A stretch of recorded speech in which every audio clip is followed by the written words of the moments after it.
She marched right up to my front gate, pointed at my wife through the window, and screamed, "I know what you people are hiding."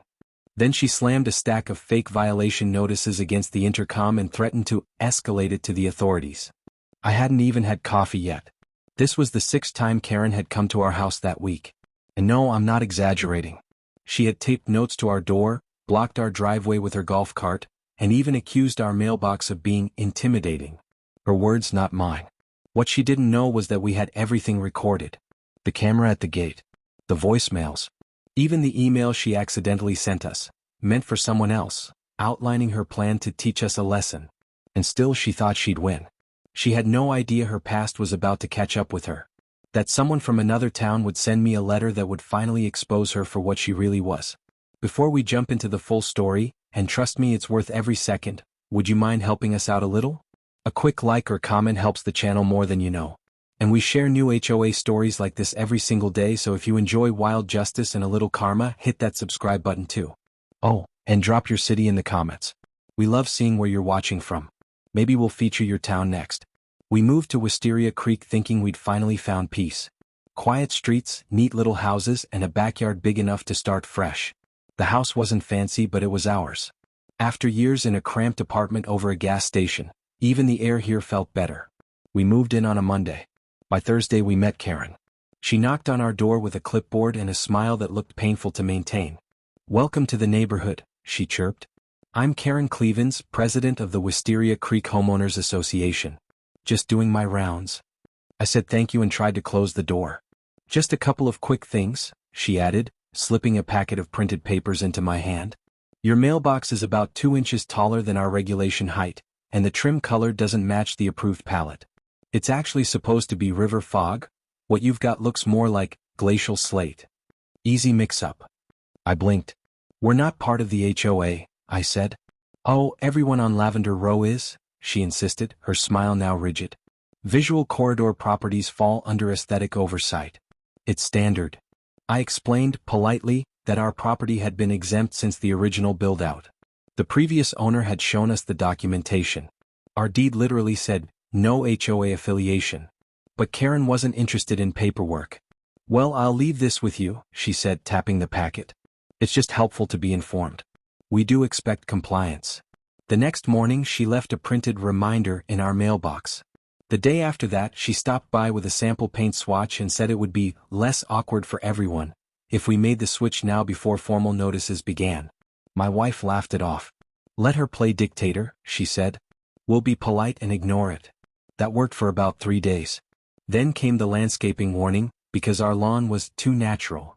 We had native plants growing along the edges, which Karen called environmentally aggressive. I pointed out she had artificial turf and 2 plastic deer on her front lawn. She didn't find that funny. After that, she was around constantly. Sometimes she'd just park her golf cart at the end of our driveway, sipping something from a thermos and watching. Other times she'd walk by slowly with a measuring tape. Once I caught her photographing our roof from the street.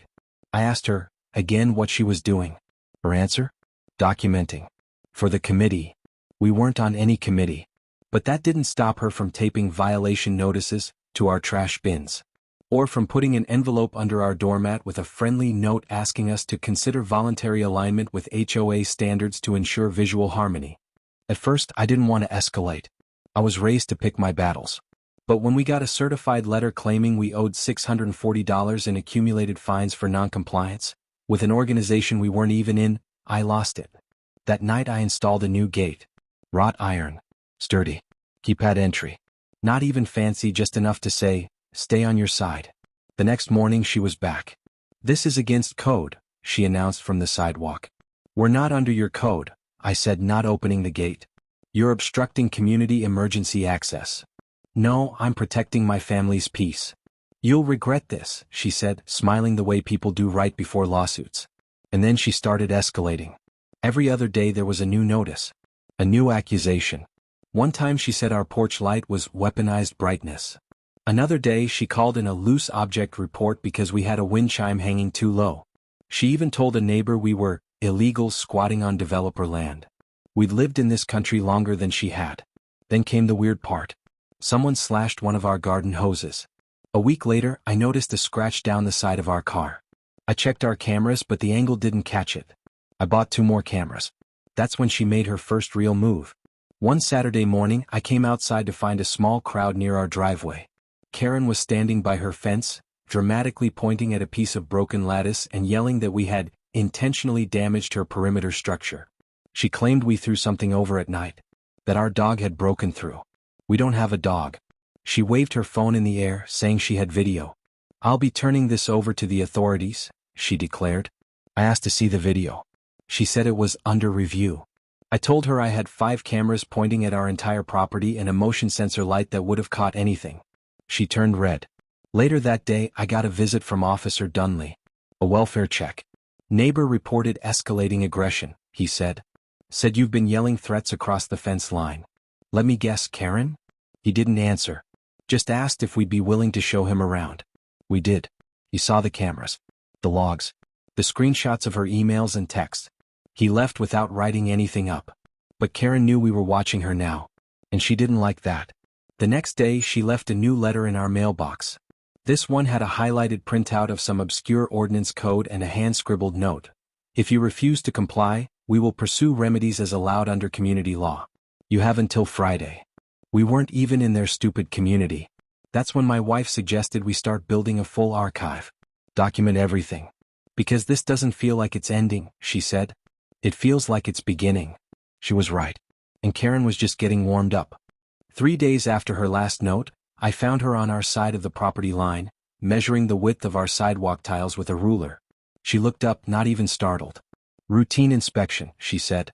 Section 12B of the HOA layout guide requires uniform spacing. There is no Section 12B, I said. And you're trespassing. You should really be more cooperative, she replied. You're making this difficult. She stepped back through the bushes, leaving a trail of snapped twigs behind her, and scribbled something in a small notebook. I checked our cameras, got a clear shot of her crossing the line. I printed it and slid it into a folder labeled Karen, Legal. Over the next week she doubled down. More notes. More citations.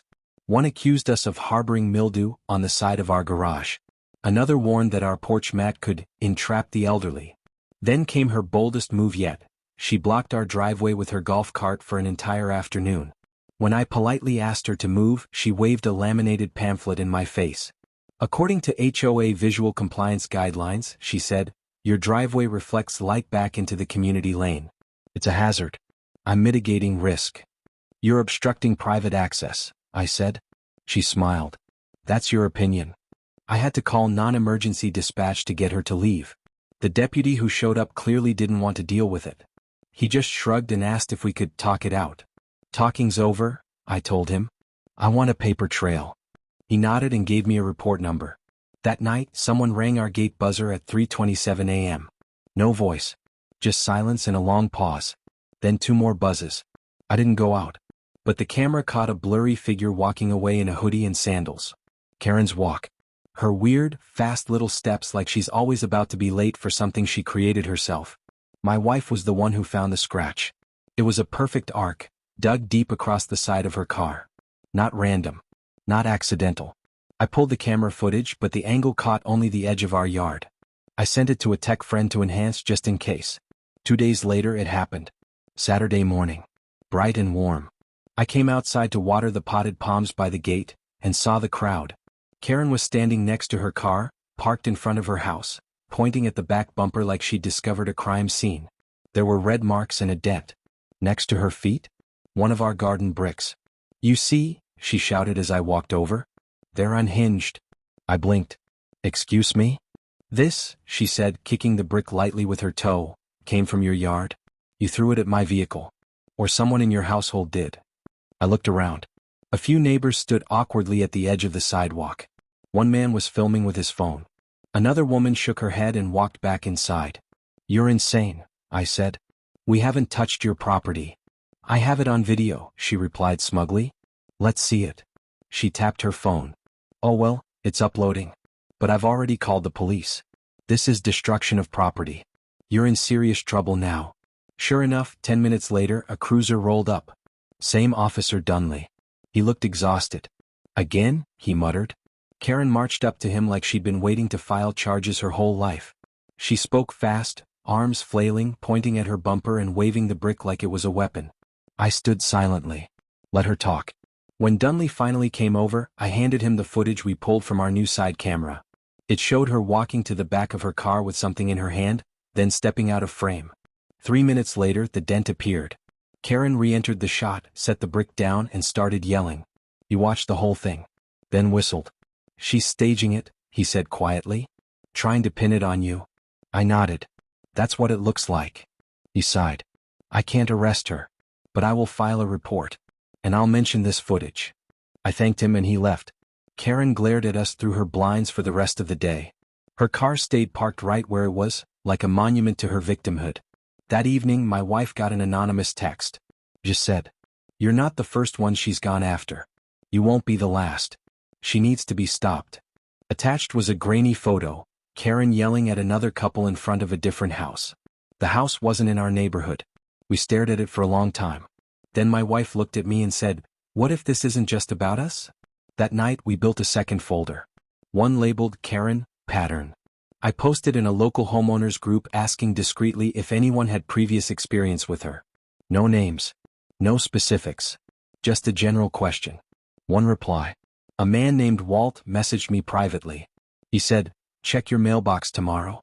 I'm not on socials. But I've got something you need to read." I didn't sleep that night. And I hadn't even seen the worst of it yet. It started with the buzzer. She rang it 9 times in one morning. Not like a neighbor dropping off muffins. Not even like someone looking for help. No. She leaned on the button. Let it scream for 10-15 seconds at a time. Then paused. Then did it again. Over and over. The intercom system records everything. So I saved it. You can hear her muttering under her breath after the 4th buzz. They're going to learn the hard way. She showed up an hour later, standing directly in front of the gate, arms folded, clipboard in hand. "Open this now," she barked into the camera. "I've received a formal complaint about your solar panels. They're creating a glare hazard. I need to conduct an inspection." I didn't even press the button. She kept talking anyway. "You know I have authority under the emergency inspection clause. If you don't comply, you'll be fined and reported to the regional committee." Regional committee? What the hell was that? My wife stared at the screen. Did she just invent a government body? We didn't open the gate. Karen stood there for 14 minutes, pacing in front of the keypad like a dog sniffing for a weak fence post. Then she pulled out her phone and started filming the house. Again. We watched her in silence. That evening we got an email from a random Gmail address. No greeting. No name. Just a single sentence. Under HOA Regulation 3.4.7, you are required to provide emergency access to community leadership. Attached was a photo of our house. Taken that afternoon. She was emailing us anonymously now. Like a villain who couldn't decide whether to threaten or sue. I blocked the email and added it to the archive. That weekend we decided to go out of town. Just for one night. A break. We had no idea how bad things would get while we were gone. When we came back Sunday morning, something was off. The mailbox had been opened. Not smashed. Not broken. Just opened. And stuffed inside was a laminated flyer. Community code alert. House number 44. Our house wasn't even number 44. The flyer listed 6 violations, including unapproved window treatments and visible cleaning products on kitchen windowsills. It had photos. Photos taken through our window. We checked the security footage. She hadn't come to the door. But she'd stood at the corner of our property, zoomed in and literally taken pictures of our kitchen. "Can we call the police for that?" I asked. "We can file a harassment report," my wife replied. "But we need more." We got it. The next morning, my wife received an email from Karen's real account. But the message wasn't meant for us. The subject line, Phase 2, Disruption Strategy. In the email Karen had written, "Once they're destabilized, I'll present the committee with a formal motion to absorb their property under our jurisdiction. I'm escalating small violations to provoke them into reacting. Emotional responses will support my case." She accidentally CC'd my wife. I read the email 3 times. It was psychotic. We printed it. Saved it in 3 places. Sent it to a friend who's a lawyer. He didn't laugh. Karen must have realized her mistake because 10 minutes later we got another email. "Please disregard. Sent in error." Yeah. No kidding. That night we got another buzzer press. This time with a voice. "You'll regret ignoring me," she snapped into the speaker. "The HOA always wins." She was alone in the dark, standing in her robe and house slippers, gripping that clipboard like a weapon. I started locking the gate physically after dark. A few days passed in relative silence. I thought maybe she was regrouping. Then came the HOA community forum incident. Someone added me to the forum. I hadn't asked, but suddenly I was in. There, among posts about landscaping tips and dog poop complaints, was a thread titled, "New Residents Refusing to Cooperate." It was about us. Karen had posted pictures of our house, listed infractions, and described us as hostile, uncommunicative, and culturally misaligned. Culturally misaligned. We weren't just being watched. We were being smeared. My wife posted one reply. "We are not HOA members. You are harassing us. We have legal documentation and video evidence of repeated boundary violations. Please cease all contact." The post was removed. Karen responded directly via email. "You should know I'm friends with 2 council members. Don't think I don't have resources." It was starting to feel dangerous. The next morning, a small envelope showed up taped to our intercom box. Inside, a key. No note. No name. Just a shiny silver key and a hand-drawn arrow pointing toward the gate. I threw it away. 2 hours later, Karen came to the gate with a locksmith. "I'm replacing your faulty lock under neighborhood safety protocol," she said to the camera. I called the police. Officer Dunley showed up again, and this time he didn't even pretend to be neutral. "She can't do this," he said. "She's off her rocker." He told the locksmith to leave, advised Karen to return to her property, and suggested we consider legal action. We were already there. The moment he left, Karen screamed across the street. "You think you're safe behind that gate? It won't save you forever." She was unhinged. That night, we got a new message on our answering machine. A male voice. "Oh, come. Almost too calm. If you continue obstructing community processes, you may be reviewed for non-compliance under homeowner escalation protocols." We didn't recognize the voice. We gave the tape to a friend in law enforcement. He confirmed what we suspected. The number traced back to a burner phone. Karen was weaponizing strangers now. My wife looked at me and said, "She's building something. And she thinks she's already won." But she had no idea what was coming. Because tomorrow we'd open the letter from Walt. And everything would change. The envelope from Walt arrived in a plain manila sleeve with no return address. Inside, 4 photocopied pages, 3 printed photos, and a handwritten note that simply said, "This is who she is. Don't let her win again." The documents were from Red Lark Estates, a community 200 miles north of us. There, Karen had also served as self-appointed HOA president. It was like déjà vu but worse. The first document was a cease and desist letter from a former neighbor, accusing her of surveillance, trespassing, and harassment. The second was a formal petition with 16 signatures, requesting her removal from office. Denied. The third? A scanned police report. Someone had called 911 from Karen Street, claiming a domestic dispute. When officers arrived, there was no incident. The caller had been Karen. The neighbor she reported? A young couple, new to the area. Sound familiar? My wife stared at the pages. She's done this before. She moves, gets power, harasses people into submission. The photos were chilling. In one, Karen stood outside someone's house, clipboard in hand, yelling at a man in his pajamas. In another, she was being escorted away by 2 police officers, not arrested but clearly removed. And yet somehow she'd landed here. In Wisteria Creek. With a clean slate. Until now. We scanned the documents, saved them, then wrote Walt a thank you note and left it at the P.O. box he'd listed. The next few days were quiet. Too quiet. Karen wasn't seen. Not pacing the sidewalk. Not buzzing the gate. Not even peeking through her blinds. "She's planning something," I said. "She's always planning something," my wife replied. We reinforced the cameras. Rechecked the logs. And started backing up all footage to a private drive. On the 5th night of silence, someone rang the buzzer at 1:34 a.m. 3 short buzzes. Then silence. I checked the feed. No one. Next morning our trash can was missing. Gone. Just vanished. In its place, a laminated HOA flyer duct taped to the sidewalk. Non-compliant residents may be subject to monitored sanitation removal. She was literally stealing our trash to prove a point. But that wasn't the worst of it. That afternoon a neighbor came by, Tammy from 2 houses down. She looked uncomfortable. "I'm sorry," she said quietly. But Karen came to our door. She said you've been making threats. That you keep a weapon by the gate. We don't even own a weapon. She said the HOA might need to take preemptive steps. My wife asked, "Did you believe her?" "No," Tammy said. "But she's getting people nervous. I just thought you should know." That night, someone knocked on our actual front door. Not the gate. The door. I opened it a crack. Karen stood there holding a Bible. "I'd like to pray with you," she said. "No," I said. "Go home. You're under spiritual attack," she whispered. "You've opened a door. And the HOA can't protect you from that." I shut the door without a word. She stood there for another 2 minutes. Then walked away. My wife said, "She's cracking." I said, "She's cornered." We didn't see her again for 3 days. Then came Tuesday. The sky was weirdly overcast. Quiet. No birds. No lawnmowers. Just stillness. Around noon I saw her on the feed. Karen. Standing in front of the gate in a perfectly pressed blazer, holding a white binder. She pushed the buzzer. "What?" I answered. She didn't speak immediately. Just looked into the camera and said, "You've left me no choice." I didn't respond. Then she raised her phone. "I'll be calling 911. I'm reporting a possible domestic situation inside. I've heard raised voices. I'm concerned for your wife's safety." She held my stare through the lens. "You brought this on yourselves," she said.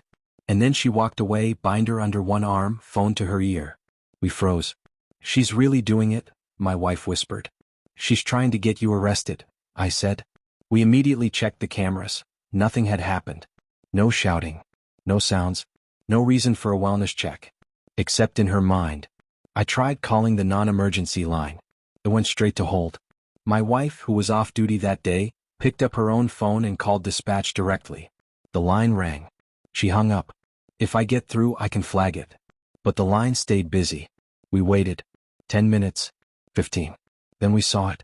A patrol car turning the corner. Karen was already waiting for them. Arms folded. Face smug. She pointed at the house dramatically. The officer stepped out slowly. We took a breath. And stepped outside to meet them. Karen was already mid-performance when we stepped outside. "There's screaming from inside the house," she was telling the 2 officers. "Something violent. Possibly a domestic disturbance. I'm very concerned for the woman's safety." She made sure to say it loud enough for the neighbors. One of the officers turned as we approached. I held up my ID. "I'm the homeowner," I said. "There's no emergency. This woman has been harassing us for weeks. We have cameras, footage, documentation." He looked down at the ID. Then up at me. Then he touched his earpiece. His posture changed. "Sir," he asked cautiously, "is your wife's name by any chance Avery?" "Yes," I said, confused. "She works dispatch." He nodded slowly. "She took the 911 call. She recognized the caller's voice immediately and flagged the report for a welfare check, not emergency. She also noted the caller has a documented history of harassment." He turned to Karen. "Ma'am, were you the one who placed the 911 call?" Karen's voice wavered. "Yes, and I stand by it." I heard shouting. "I'm not going to apologize for caring about community safety." The second officer stepped closer. "We've reviewed the logs. Your call included language identical to a previous false report filed in another district under your name. All 911 calls are recorded." Karen blinked. "That's not possible." "Actually," the officer said flatly, "it is." By then 2 more neighbors had come out to watch. A third was filming. Karen's face turned a blotchy shade of red. I demand to speak to someone higher up," she said. "I have connections. I'm on the HOA board." "You've been removed," said a voice behind her. Tammy. The quiet neighbor. She stepped forward, holding a manila folder. "We called an emergency vote this morning. Walt shared your history. We all saw the photos. You're no longer president of the HOA. You're no longer anything." Karen spun around. "You can't do this to me." But the officer was already pulling out handcuffs. "Karen Clevens," he said, "you are under arrest for misuse of emergency services and filing a false police report." Karen flailed. "You're making a mistake. I was protecting this community. I've always protected it." He read her rights calmly. As she was led to the squad car, the neighbors stood frozen. Some exchanged glances. Others just stared. When they placed her in the back seat, she turned to me one last time. "You're the real threat here."